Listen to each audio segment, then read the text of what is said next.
جو ہمارے زمانے کے امام کا توسل ہے،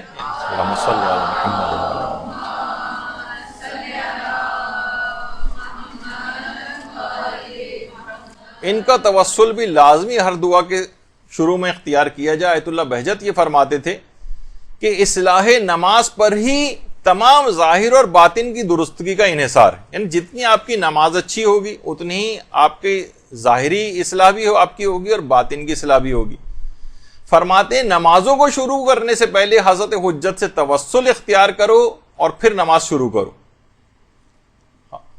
السلام علیکہ یا ابا عبداللہ الحسین، تو ابھی آپ نے اس سے پہلے سنا۔ اس کے بعد ایک سلام امام زمانہ کو بھی کر لیا جائے نمازوں کو شروع ہونے سے پہلے۔ وہ فرماتے تھے،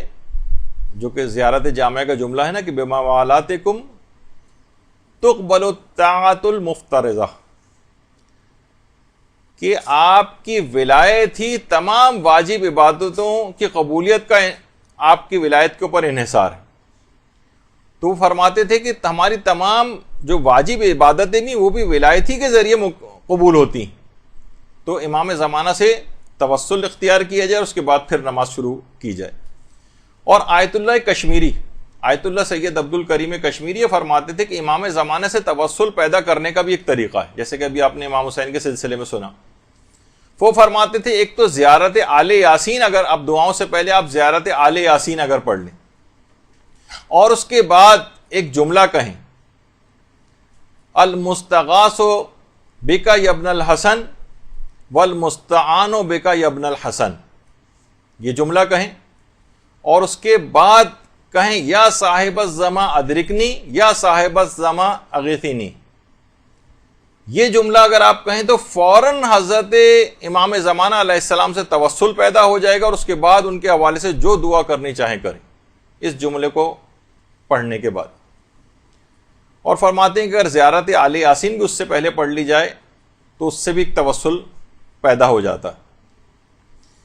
اور یہ بھی فرماتے تھے آیت اللہ سید عبد الکریم کشمیری کے روزانہ ایک مومن کو چاہیے، اصولاً ہمارے پاس ٹائم نہیں ہے ہم لوگوں کے پاس امام زمانہ کے لیے، کہتے تھے کہ روزانہ خلوت میں 1 گھنٹہ امام زمانہ سے بات کرے۔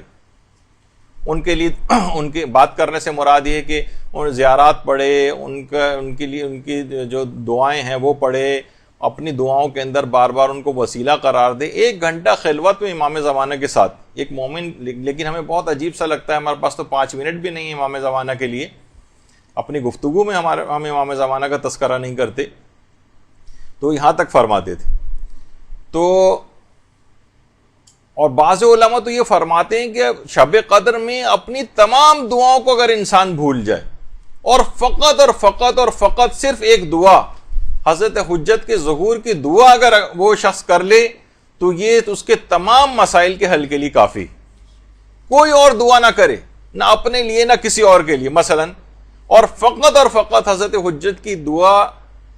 کے لیے دعا ان کے ظہور ہو جائے، ان کا ظہور ہو جائے، بار بار اس کی تکرار کرتا رہے، تو تمام دنیا کے مسائل کے حل کے لیے اس کی یہ دعا کافی۔ تو بہرحال یہی وجہ ہے کہ آیت اللہ عبد الکریم کشمیری یہ بات بھی جملہ ارشاد فرماتے تھے کہ جمعے کے دن عصر کا جو وقت ہے اور ہفتے کی جو شب ہے، وہ فرماتے تھے کہ یہ بہت غمگین وقت ہوتا ہے۔ جمعے کے دن عصر کا وقت اور ہفتے کی شب کا جو وقت ہے، وہ فرماتے ہیں بہت غمگین وقت ہے، کہ تمام شیعوں کے اعمال ان اوقات میں امام زمانہ کے حضور پیش کیے جاتے ہیں، اور ان کے اعمال کو دیکھ کر جو برے اعمال ہوتے ہیں امام افسردہ اور غمگین ہو جاتے ہیں۔ لہٰذا یہ وقت ہی بہت غمگین ہے۔ زیادہ تر افراد جو شیعوں کے اندر ہیں وہ اس قسم کے اعمال انجام دیتے ہیں کہ امام اکثر و بیشتر ان کے اعمال کو دیکھ کر غمگین اور رنجیدہ ہوتے ہیں، کہ وہ وقت ہی تقریباً غمزدگی کا ہو گیا ہے۔